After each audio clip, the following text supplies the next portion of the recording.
Hello दोस्तों, science coaching centre के YouTube channel में आपका स्वागत है। जैसा कि आप लोग जानते हैं कि पिछले वीडियो में आप लोगों का आज आपका लेक्चर 2 है। पिछले वीडियो में हमने पहला यूनिट इलेक्ट्रोस्टैटिक्स क्लास 12 का शुरू किया था, जिसमें से पहला चैप्टर आपका विद्युत आवेश एवं विद्युत क्षेत्र था। जिसमें से हमने पहला टॉपिक यूनिट के बारे में जाने थे, इलेक्ट्रोस्टैटिक्स किसको कहते हैं।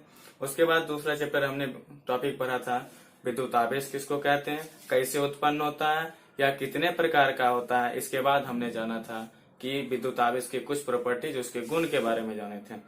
आज आपका लेक्चर 2 में अगला इसका टॉपिक है कि कभी कभी एग्जाम बिहार बोर्ड में क्या करता है, पूछ देता है 2 नंबर 2 मार्क्स में कि द्रव्यमान और आवेश के बीच क्या अंतर है, difference between mass and charge. तो सबसे पहले जानते हैं द्रव्यमान कौन सी राशि है।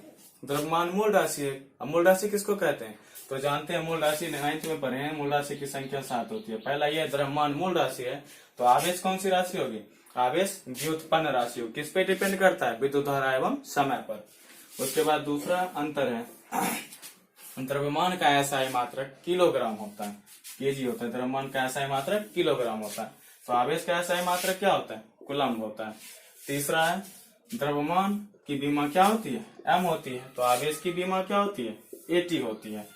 इसके बाद है कि आप लोगों ने पढ़ा था द्रव्यमान, अब यहाँ चौथा है द्रव्यमान आवेश के बिना संभव है। अब द्रव्यमान आवेश पर डिपेंड नहीं कर रहा है, इसलिए संभव है, लेकिन आवेश द्रव्यमान के बिना संभव नहीं है। ये आपको प्रॉपर्टीज में भी बतलाए थे, वहां भी समझाए थे। इसके बाद है द्रव्यमान वेग पर निर्भर करता है। जैसा कि मान लीजिए एक व्यक्ति 60 केजी का वस्तु लेके जा रहा है, एक व्यक्ति 40 केजी वजन का वस्तु लेके जा रहा है। सबसे ज्यादा तेज 40 केजी वजन वाला मतलब चलेगा, जाएगा। इससे स्पष्ट होता है कि द्रव्यमान जो है वेग पर डिपेंड करता है, परंतु आवेश वेग पर डिपेंड नहीं करता है। ये भी प्रॉपर्टीज आपको पीछे बतलाए थे। इसके बाद लास्ट प्रॉपर्टीज है आपका द्रव्यमान के बीच हमेशा कौन सा बल लगता है, आकर्षण बल लगता है। जबकि आवेश के बीच कौन सा बल लगता है, आकर्षण एवं प्रतिकर्षण दोनों बल लगते हैं। क्या कि जानते हैं आवेश 2 प्रकार के होते हैं, आकर्षण धन आवेश और ऋण आवेश। वहां 2 प्रकार के कार्य करते हैं, आकर्षण और प्रतिकर्षण दोनों बल लगेगा। ये था आपका द्रव्यमान और आवेश के बीच अंतर। आगे हम लोग अगला टॉपिक पढ़ते हैं विद्युत आवेश के मौलिक गुण। अगला टॉपिक है आपका कि विद्युत आवेश के मौलिक गुण, मतलब कुछ मूल गुण होगा। वो सब तो महत्वपूर्ण गुण था, इसका कुछ मूल खास गुण है। तो पहला है आवेश की योज्यता। तो याद रखिएगा विद्युत आवेश के 3 मौलिक गुण होते हैं। पहला आवेश की योज्यता, दूसरा आवेश का क्वांटमीकरण, क्वांटाडाइजेशन ऑफ चार्ज, तीसरा आवेश संरक्षण का सिद्धांत, principle of conservation of charge. तो पहला है आपका आवेश की योज्यता। अब तीनों को विस्तार पूर्वक पढ़ते हैं, जिसमें से पहला है आपका आवेश की योज्यता, एडिटिविटी ऑफ चार्ज। तो आवेश योज्यता मतलब क्या, जोड़, योगफल, योग मतलब जोड़ना। मतलब इसमें यही सीखेंगे किसका जोड़, तो आवेश की योज्यता, आवेश को जोड़ना। मतलब जितना भी आवेश देगा सबको जोड़ दीजिएगा। मतलब कहता है कि इसके अनुसार किसी निकाय, निकाय मतलब क्या, बंद सतह, बंद घेरा। कोई मान लेते हैं कोई निकाय है, कोई बंद सतह किसी भी आकार का होगा, लेकिन बंद सतह को क्या कहते हैं, निकाय कहते हैं। किसी निकाय का कुल आवेश उसके विभिन्न भाग, मतलब इसमें बहुत सारे भाग होंगे, पूरा निकाय इसमें कहीं कहीं मतलब सब भाग होगा, प्रत्येक स्तंभ विभिन्न भाग, मतलब कहीं कहीं विभिन्न भागों पर उपस्थित आवेश। आवेश मतलब मान लेते हैं पहला भाग पे Q1 आवेश है, दूसरे भाग पर -Q2 आवेश मान लिए, तीसरे भाग पर Q3 आवेश मान लिए, और चौथे भाग पर -Q4 आवेश मान लिए। विभिन्न भागों पर उपस्थित आवेश कि क्या होता है, बीज गणितीय योग। बीज गणितीय मतलब क्या, प्लस माइनस चिन्ह सहित हमको लेना है। अर्थात कह सकते हैं कि कुल आवेश जो होता है, कुल आवेश जो होता है, आवेशों का क्या होता है, आवेशों का बीज गणितीय योग होता है। गणितीय योग होता है। कहने का मतलब यदि कुल आवेश को हम क्या मान लेते हैं, Q टोटल मान लेते हैं। आवेश है तो Q कुल मान लेते हैं। Q कुल क्या हो जाएगा, सबको जोड़ दीजिए। पहला क्या है, प्लस Q1 आवेश, दूसरा प्लस, दूसरा क्या है, दूसरे भाग पर -Q2 आवेश, तीसरे भाग पर Q3 आवेश, चौथे भाग पर माइनस Q4 आवेश। तो यहाँ पर टोटल क्या हो जाएगा, Q कुल बराबर Q टोटल बराबर Q1 plus minus minus Q2 plus Q3 plus minus minus Q4। ये आपका है आवेश की योज्यता। अब इसमें कुछ हम एग्जाम्पल जानते हैं, कुछ एग्जाम्पल के बारे में जानेंगे कैसे हमको कि इसमें कह देगा कि कुल आवेश की गणना करें। जैसे एग्जाम्पल में दे देते हैं, पहला एग्जाम्पल दे देगा, मान लीजिए एक निकाय हमने आयताकार निकाय माना है जिसके एक सतह पर आवेश है, मान लेते हैं +6 कूलम्ब, दूसरे सतह पर -8 कूलम्ब, तीसरे सतह पर -12 कूलम्ब, प्लस नहीं -12 कूलम्ब कह देगा। तो इस निकाय में उपस्थित कुल आवेश की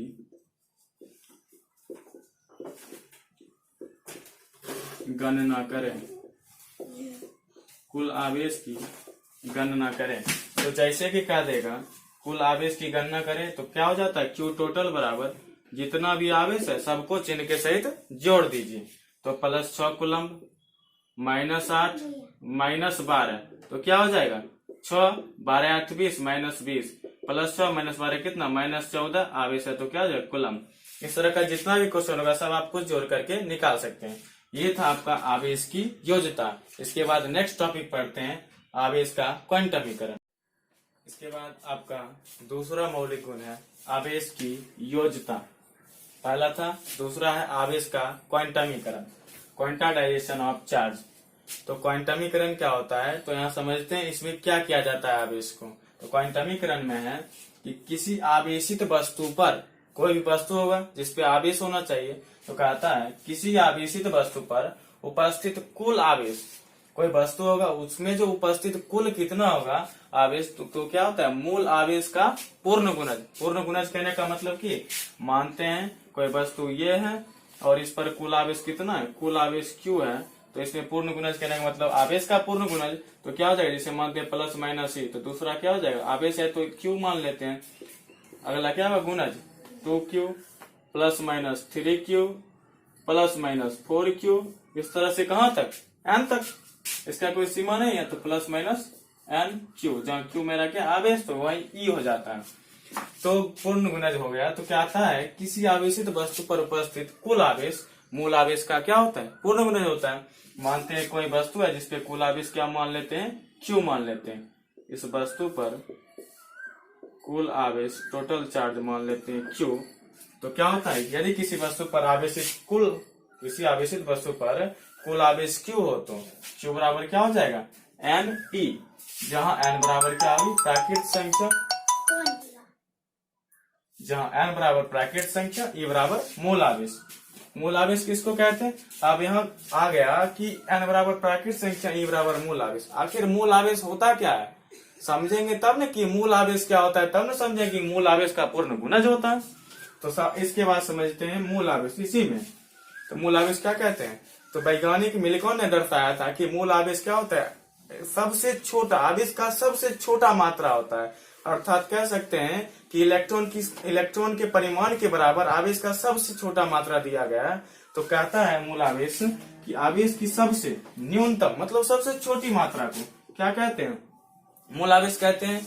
इसे किससे सूचित किया जाता है, ई से सूचित किया जाता है। इसका मान क्या होता है, तो आवेश के परिमाण के बराबर होता है, जिसका मान +1.6 गुना 10⁻⁻19 कूलम्ब होता है।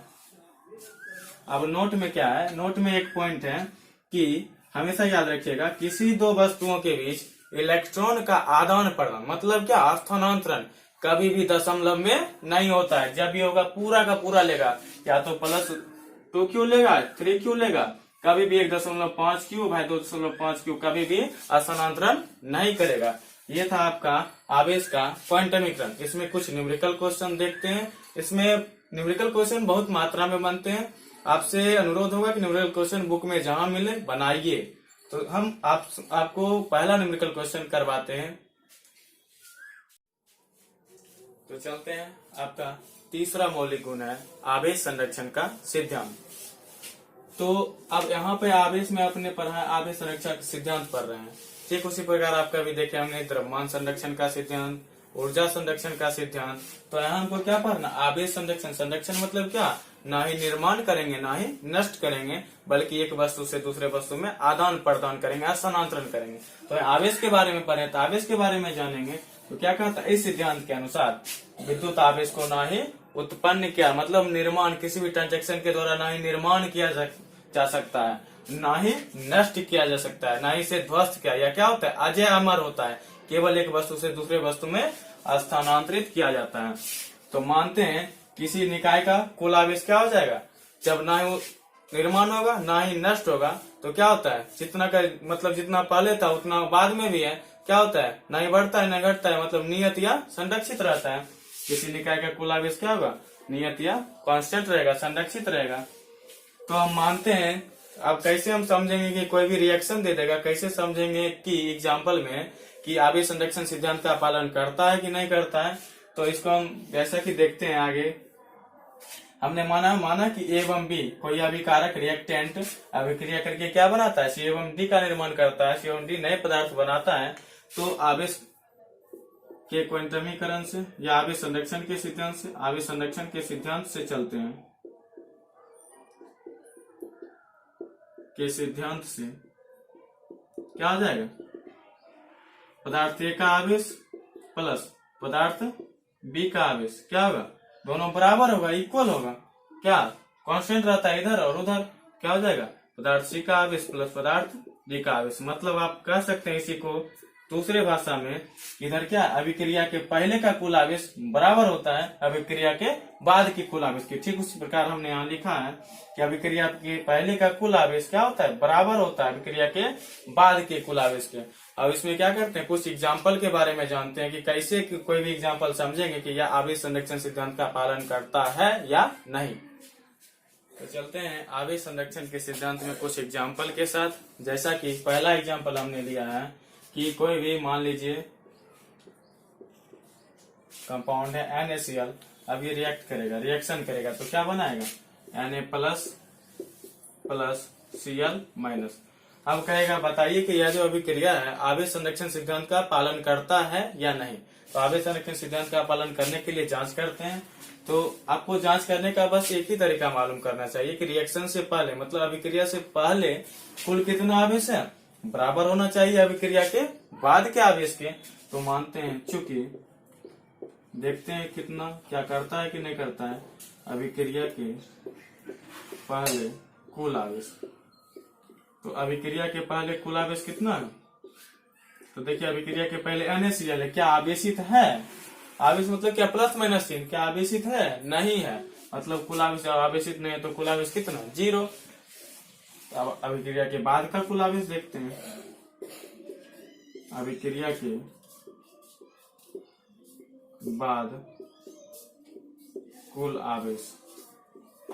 अब देखते हैं अभिक्रिया के बाद कुल आवेश कितना है, एक बार प्लस ही है, प्लस है, एक बार माइनस है, इलेक्ट्रॉन है तो हमने ई माना है, माइनस ही, अब प्लस ही माइनस ही कितना, 0।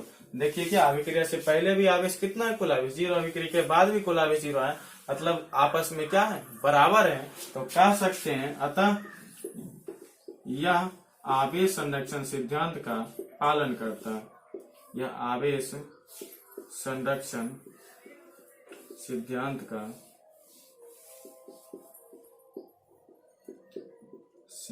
का पालन करता है।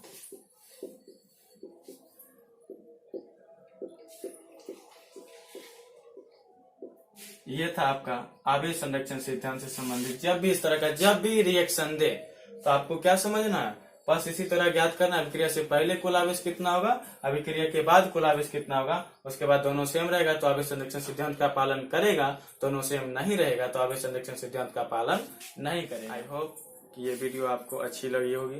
तो इस वीडियो को लाइक करें, कमेंट करें एवं अपने दोस्तों के साथ शेयर करें।